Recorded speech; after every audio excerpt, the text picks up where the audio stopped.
Hi guys, welcome to my mini blog. ఈరోజు వచ్చి egg rice preparation చూసేద్దాం guys. నా స్టైల్లో నేను ఎలా ఎగ్ రైస్ ప్రిపేర్ చేస్తానో చూసేయండి. మీ పిల్లల లంచ్ బాక్స్లోకి పెడితే మీ పిల్లలు లంచ్ బాక్స్ మొత్తం కలిగి చేసుకొని వస్తారు. చాలా టేస్టీగా ఉంటుంది, ట్రై చేయండి. మరి recipe let's get started. First వచ్చేసి స్టవ్ ఆన్ చేసుకొని కడాయి పెట్టుకోవాలి. కడాయి పెట్టుకున్న తర్వాత కడాయి హీట్ అయిన తర్వాత ఆయిల్ వేసుకోండి. ఆయిల్ హీట్ అయిన తర్వాత 2 ఎగ్స్ని బ్రేక్ చేసి వేసుకోవాలి. బ్రేక్ చేసి వేసుకొని మంచి మిక్సింగ్ అయితే ఇవ్వండి.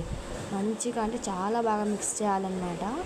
ఇంకా ఈ ప్రాసెస్ మీడియం ఫ్లేమ్లో చేయండి. ఇంకా మంచిగా మిక్స్ చేసుకున్న తర్వాత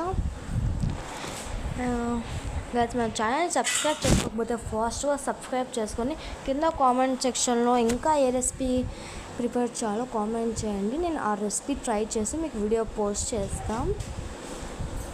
ఇంకా అయిపోయిన తర్వాత నేనైతే ఎగ్స్లో సాల్ట్ వేసుకుంటాను. ఇది మొత్తం అయిపోయిన తర్వాత ఎగ్స్ దాంట్లో సాల్ట్ వేసుకుంటే, ఎందుకంటే లేకపోతే అది నాకు సప్పగా అనిపిస్తుంది అన్నం తినేటప్పుడు. అది ఎగ్స్లో కొంచెం సాల్ట్ కొంచెం వేస్తే కొంచెం నాకు మంచిగా అనిపిస్తుంది. అందుకే నేను సాల్ట్ అయితే వేసుకుంటా.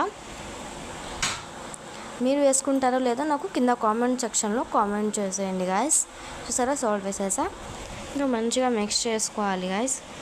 మిక్స్ చేసుకున్న తర్వాత ఈ ఎగ్స్ మిశ్రమాన్ని అంతా మనమైతే వేరే బౌల్లోకి ట్రాన్స్ఫర్ చేసుకోవాలి. ట్రాన్స్ఫర్ చేసుకున్న తర్వాత మళ్ళీ కడాయి పెట్టాలి. ఇంకా ట్రాన్స్ఫర్ చేసుకొని మళ్ళీ కడాయి పెట్టి కడాయిలో ఆయిల్ వేసేసుకోవాలి. అదే కడాయి తీసుకోండి.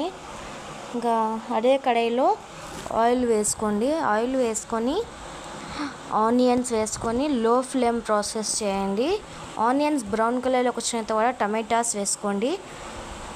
టమాటాస్ వేసుకున్న తర్వాత హోల్ గరం మసాలాస్ అంటే ధనియాల పొడి, కారం, ఉప్పు ఇవన్నీ వేసుకోవాలి.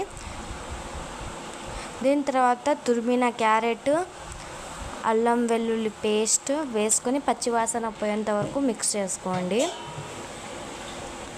ఇంకా ఫాస్ట్గా చెప్పేస్తున్నాను అనుకున్న షార్ట్ వీడియో కాబట్టి ఇంకా చెప్పాల్సిందే, లేకపోతే 3 minutes వీడియోకి ఎక్కడ వస్తుంది గాయస్.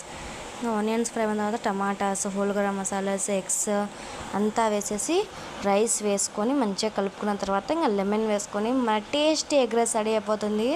ట్రై చేయండి. ఫస్ట్ ముద్ద మీకోసమే. ఎలా ఉందో కామెంట్ చేసేయండి. Subscribe for more.